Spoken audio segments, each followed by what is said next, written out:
Hi there, this is John Wilkinson again from History Made Easier, with my second presentation on Hitler Youth, this time looking at how we can evaluate whether the Nazis' policy was successful or not. And I'm going to begin by looking at data as evidence. An analysis of the data for membership of the Hitler Youth reveals a number of interesting points, but we need to be aware of a number of key dates too.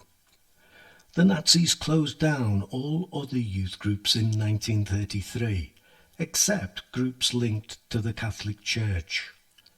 Consequently, we see an immediate leap in membership of the Hitler Youth, and it continues to steadily rise, so that by the end of 1935, almost 50% of young Germans are members. In 1936, membership became compulsory, and the Nazis enforced a monopoly of sports facilities and leisure activities for all children. And membership figures again increased significantly, and then still continued to grow in 1937. Then, in 1938, the Catholic groups were finally closed down, so that at the beginning of 1939, close to 9 out of every 10 children were members of the Nazi youth movement. Many young people were indeed indoctrinated and accepted Nazi ideas. In their schools, the textbooks had been rewritten and the curriculum had been changed. Membership of the Hitler Youth was high by 1939. It had over 7 million members, the vast majority of young Germans, and many had joined voluntarily.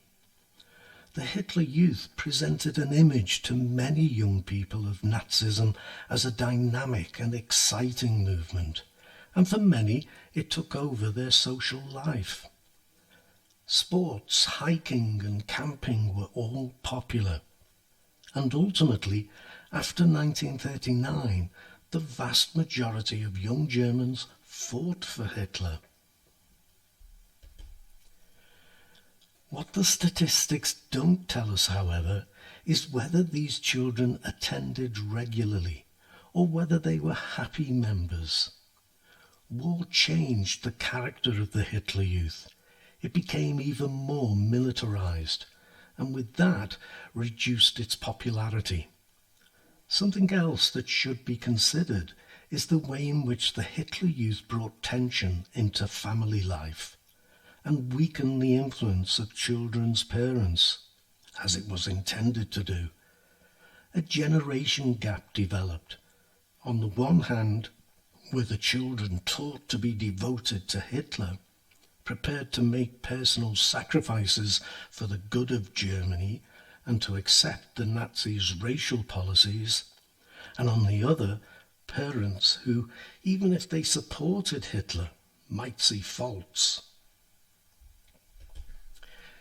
Catholic youth organisations had remained very popular until they were forced to close down. 1.5 million members in 1934. Some young people were still anti-authority, anti-Nazi. I show a picture of Sophie Scholl, a leader of the White Rose movement, on this slide. They rejected the lack of freedom, the strict regimentation and sexual segregation of the Hitler Youth. They wanted to do their own thing and didn't want their options limited to being trained for the army or else for motherhood. And the Hitler Youth did have to be made compulsory and other youth associations banned to get the membership numbers as high as they were. And the Nazis did have a monopoly on sports facilities. Yet still, about 1 million children never joined, whilst of the 7 million who did, many were not particularly active members. But where the Nazi policies were successful, why was this so? The Nazis invested time, energy and money in the education system and the youth movement, more than any government had previously done. They made the Hitler Youth exciting, at least at the beginning, so it would attract the young. And if nothing else, being in the Hitler Youth increased the chances of getting a good job and could help parents too. Gleichschaltung also played its part. Local state governments lost control of education to the Ministry of Education in Berlin.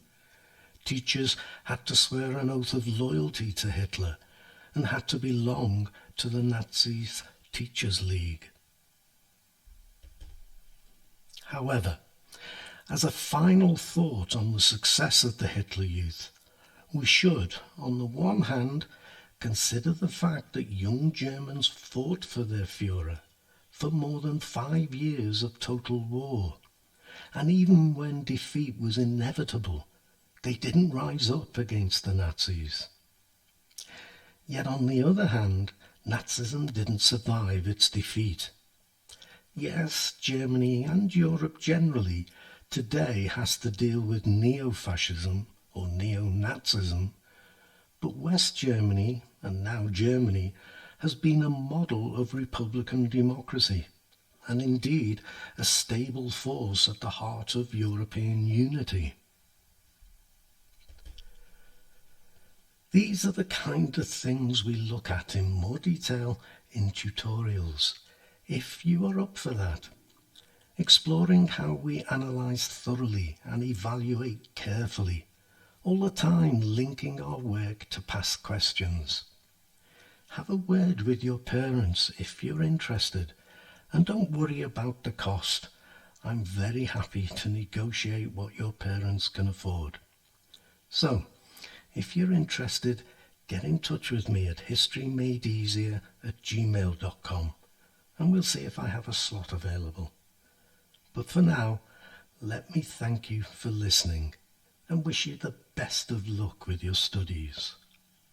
Cheers.